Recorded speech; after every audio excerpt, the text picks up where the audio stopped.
എല്ലാവർക്കും എൻ്റെ ഓണാശംസകൾ. ഇന്നത്തെ വ്ലോഗ് വളരെ സ്പെഷ്യലാണ്. കാരണം ഞാൻ വീട്ടിൽ തന്നെ ഒരു പൂർണ്ണമായ ഓണസദ്യ തയ്യാറാക്കുകയാണ്. തലേന്ന് തുടങ്ങുന്ന ഒരുക്കങ്ങളിൽ നിന്ന് വാഴയിലയിൽ വിളമ്പുന്ന അതുല്യ സദ്യ വരെ ഓരോ വിഭവവും എങ്ങനെ തയ്യാറാക്കുന്നു എന്ന റെസിപ്പികളോടുകൂടി നിങ്ങളെ കൂട്ടിക്കൊണ്ടുപോകാം. സാമ്പാർ, അവിയൽ, തോരൻ, പച്ചടി, കൂട്ടുകറി പോലെ ഓണസദ്യയിലെ പ്രധാന വിഭവങ്ങളും അവസാനത്തിൽ മധുരമുള്ള പായസവും എല്ലാം വീട്ടിൽ സ്നേഹത്തോടെ കൂടി തയ്യാറാക്കുന്നു. അപ്പോൾ നമുക്ക് ഒരുമിച്ച് ഓണം ആഘോഷിക്കാം. എൻ്റെ അടുക്കളയിൽ നിന്നുള്ള ഓണത്തിൻ്റെ രുചികളും നിറങ്ങളും നിങ്ങളുമായി പങ്കിടാം. തുടങ്ങാം നമ്മുടെ ഓണസദ്യ ഒരുക്കങ്ങൾ. ആവശ്യമുള്ള പച്ചക്കറികളെല്ലാം അരിഞ്ഞ് മാറ്റിവെക്കുക. ഇനി നമുക്ക് ബീട്രൂട്ട് പച്ചടി എങ്ങനെ തയ്യാറാക്കാം എന്ന് നോക്കാം. ഗ്രേറ്റ് ചെയ്ത 2 ബീട്രൂട്ട് ഒരു പാനിലോട്ട് മാറ്റുക. ആവശ്യത്തിനുള്ള ഉപ്പും കറിവേപ്പില, ഒരു പച്ചമുളക്, അല്പം വെള്ളം ചേർത്ത് വേവിക്കുക. ബീട്രൂട്ട് വെന്തു വരുന്ന നേരം കൊണ്ട് നമുക്ക് ഒരു അരപ്പ് തയ്യാറാക്കാം. ഇനിയൊരു മിക്സർ ജാറിലോട്ട് തേങ്ങ, പച്ചമുളക്, ഇഞ്ചി, കറിവേപ്പില, 1 ടീസ്പൂൺ ജീരകം ചേർത്ത് അരച്ച് മാറ്റിവെക്കുക. ബീട്രൂട്ട് വെന്തു വരുമ്പോൾ നമ്മൾ അരച്ചു മാറ്റി വെച്ചിരിക്കുന്ന അരപ്പ് ചേർത്ത് നല്ലപോലെ വേവിക്കുക. അതിനുശേഷം ആവശ്യമുള്ള കട്ട തൈര് ഒഴിച്ച് ഇളക്കി മാറ്റി വയ്ക്കാവുന്നതാണ്. ഇനി നമുക്ക് പൈനാപ്പിൾ പച്ചടി എങ്ങനെ ഉണ്ടാക്കുന്നത് എന്ന് നോക്കാം. ഒരു പൈനാപ്പിൾ കട്ട് ചെയ്ത് ഗ്രേറ്റ് ചെയ്ത് മാറ്റി വയ്ക്കുക. ഗ്രേറ്റ് ചെയ്തിരിക്കുന്ന പൈനാപ്പിൾ ഒരു പാനിലോട്ട് മാറ്റി വേവാൻ ആവശ്യമുള്ള വെള്ളവും ഉപ്പും പച്ചമുളകും ചേർത്ത് വേവിക്കാൻ വയ്ക്കുക. അരപ്പിനായി തേങ്ങയിലോട്ട് അല്പം കടുകും 1 ടീസ്പൂൺ ജീരകവും 1 പച്ചമുളകും ചേർത്ത് അരച്ച് മാറ്റി വയ്ക്കുക.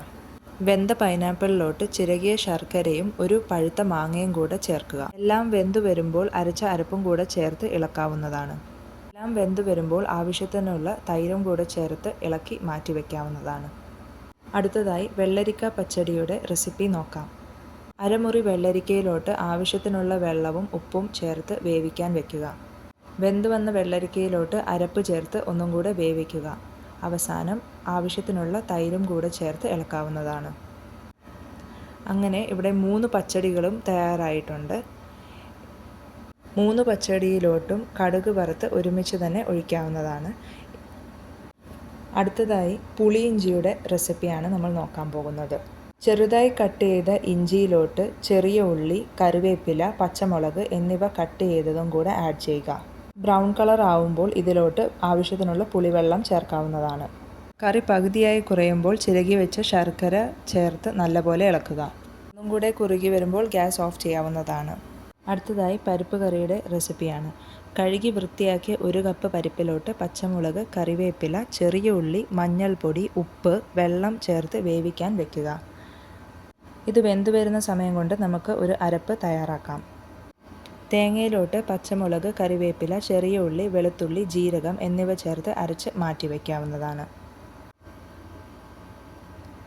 വെന്തു വന്നിരിക്കുന്ന പരിപ്പിലോട്ട് ഈ അരപ്പ് ചേർത്ത് തിളപ്പിക്കുക. നല്ലപോലെ തിളച്ചതിന് ശേഷം ഇതൊരു പാത്രത്തിലോട്ട് മാറ്റാവുന്നതാണ്. സെർവ് ചെയ്യുന്നതിൻ്റെ തൊട്ട് മുൻപായി ഗീയിൽ അല്പം കടുകും കറിവേപ്പിലയും ചേർത്ത് പൊട്ടിച്ച് ഒഴിക്കാവുന്നതാണ്. അടുത്തതായി കൂട്ടുകറിയുടെ റെസിപ്പിയാണ്. വേവിച്ച കടലയിലോട്ട് ചേന, പച്ചക്കായ്, കറിവേപ്പില, മുളകുപൊടി, മഞ്ഞൾപ്പൊടി, ഉപ്പ്, ആവശ്യത്തിന് വെള്ളം ചേർത്ത് വേവിക്കുക. വേവാനായി 1 വിസിൽ മതിയാവും.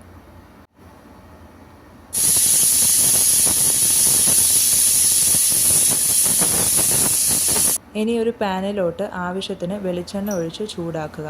അതിനുശേഷം കടുകിട്ട് പൊട്ടിച്ച് അല്പം ജീരകവും ഉണക്കമുളകും കറിവേപ്പിലയും ചേർത്ത് വഴറ്റുക.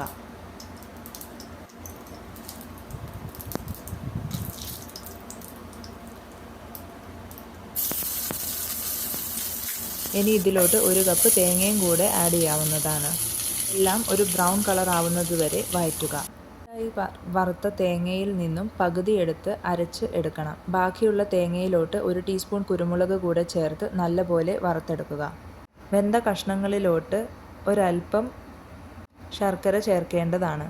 ഇതിലോട്ട് അരപ്പും കൂടെ ചേർത്ത് നല്ലപോലെ തിളപ്പിച്ച് എടുക്കുക. ഇതിനുശേഷം വറുത്ത് വെച്ചിരിക്കുന്ന ബാക്കി തേങ്ങയും കൂടെ ചേർത്ത് നല്ലപോലെ ഇളക്കി മാറ്റിവെക്കാവുന്നതാണ്. അങ്ങനെ ഇവിടെ കൂട്ടുകറി റെഡിയായിരിക്കുകയാണ്. അടുത്തത് ഒരു സാമ്പാറിൻ്റെ റെസിപ്പിയാണ്.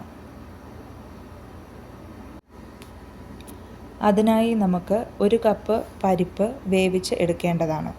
വെന്തു വന്നിരിക്കുന്ന പരിപ്പിലോട്ട് സാമ്പാർ കഷ്ണങ്ങൾ ചേർക്കേണ്ടതാണ്. ഇനി ആവശ്യത്തിനുള്ള സാമ്പാർ പൊടിയും ഉപ്പും ഇതിലോട്ട് ചേർത്ത് യോജിപ്പിക്കുക. കായം കൂടെ ചേർത്ത് കഷ്ണങ്ങൾ വേവിക്കാൻ വെക്കുക. ഇനി ഒരു പാൻ എടുത്ത് അതിലോട്ട് അല്പം വെളിച്ചെണ്ണ ഒഴിച്ച് കടുക് പൊട്ടിച്ചെടുക്കുക. ഇതിലോട്ട് വറ്റൽമുളക്, കറിവേപ്പില, ചെറിയ ഉള്ളി എന്നിവ ചേർത്ത് വഴറ്റിയെടുക്കുക. ഇനി ഒരല്പം സാമ്പാർ പൊടിയും കായപ്പൊടിയും കൂടെ ചേർത്ത് ഇളക്കാവുന്നതാണ്. വെന്തു വന്നിരിക്കുന്ന കഷ്ണങ്ങളിലോട്ട് പുളിവെള്ളം ചേർക്കുക. ഇനി ഇതിലോട്ട് ഒരു തക്കാളി അരിഞ്ഞതും കൂടെ ചേർത്ത് എല്ലാം കൂടെ യോജിപ്പിക്കുക. വറുത്ത് വെച്ചിരിക്കുന്ന ഉള്ളിയും കൂടെ ആഡ് ചെയ്ത് എടുത്തു വയ്ക്കാവുന്നതാണ്. അങ്ങനെ നമ്മുടെ സാമ്പാർ റെഡിയായി കഴിഞ്ഞു. ഇനി അടുത്തതായി നമ്മൾ അവിയലാണ് ഉണ്ടാക്കുന്നത്. അവിയൽ കഷ്ണങ്ങൾ ഉപ്പും വെള്ളവും ചേർത്ത് വേവിച്ചെടുക്കുക. വെന്ത കഷ്ണങ്ങളിലോട്ട് തേങ്ങ, ജീരകം, പച്ചമുളക്, കറിവേപ്പില, വെളുത്തുള്ളി, കുറച്ച് തൈര് എന്നിവ അരച്ചത് ചേർക്കുക. കുറച്ചു നേരം വേവിച്ചതിന് ശേഷം പച്ച വെളിച്ചെണ്ണ, കുരുമുളക് ചേർത്ത് അടച്ച് മാറ്റിവെക്കുക.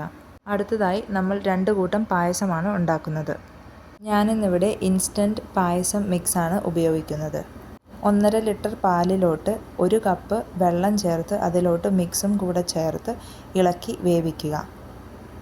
15 മിനിറ്റിന് ശേഷം പാലട നല്ലതുപോലെ വെന്തു വരുന്നു. ഇതുപോലെ തന്നെ സേമിയ മിക്സ് ഉപയോഗിച്ച് സേമിയ പായസം കൂടെ തയ്യാറാക്കുന്നുണ്ട്. 2 പായസവും തയ്യാറായി കഴിഞ്ഞാൽ അല്പം ഗീയിലോട്ട് കശുവണ്ടി, മുന്തിരി എന്നിവ ചേർത്ത്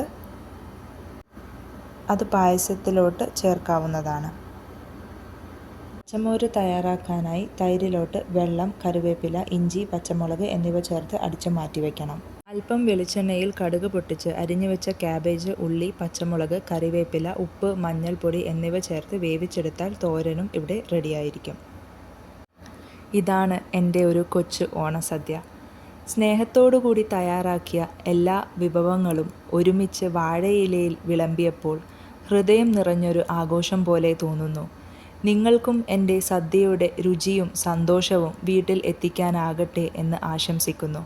എല്ലാവർക്കും ഒരിക്കൽ കൂടി ഹൃദയം നിറഞ്ഞ ഓണാശംസകൾ.